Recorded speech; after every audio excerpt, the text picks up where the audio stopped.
У вас в данный момент давление 140/90. А вы знаете, да?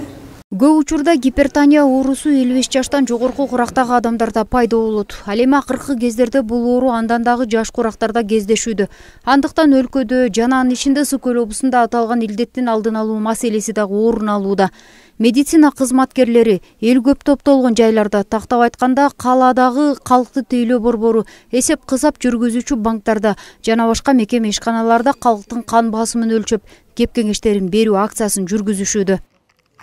Бекеринен медицинада айтылбайт, үнсүз өлтүргүч деп, жүрөк кан тамыр оорулары белгилери жок, симптомдору жок, грипп башка оорулар сыяктуучу бул оору.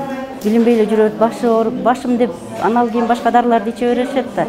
Анан биздин могу акциянын эң негизги максаты ошо билбей жүргөндөрдү аныктап табуу, анан дарыгерге учетко алып, өз убагында дарыланып, жанакындай өлүмдүн алдын алуу, майыптуулуктун алдын алууда биздики.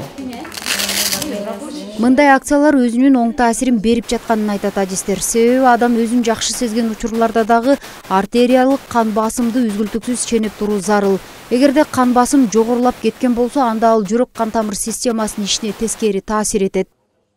Ар бир үй бүлөлүк дарыгерлер жана үй бүлөлүк медайымдар участкада канча киши бар,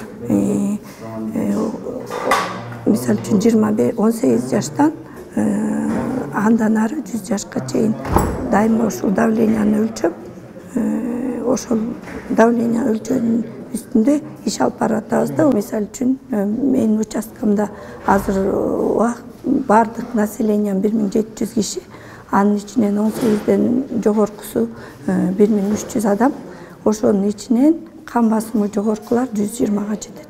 Бул жарандардын өзүндөрдүн ден соолугунун алдын ала ошо давлениясын өлчөтүп, ошого кам көрүү максатында жылда уюштуруучу акция ошо бүгүн мына Цомдо башталып атат.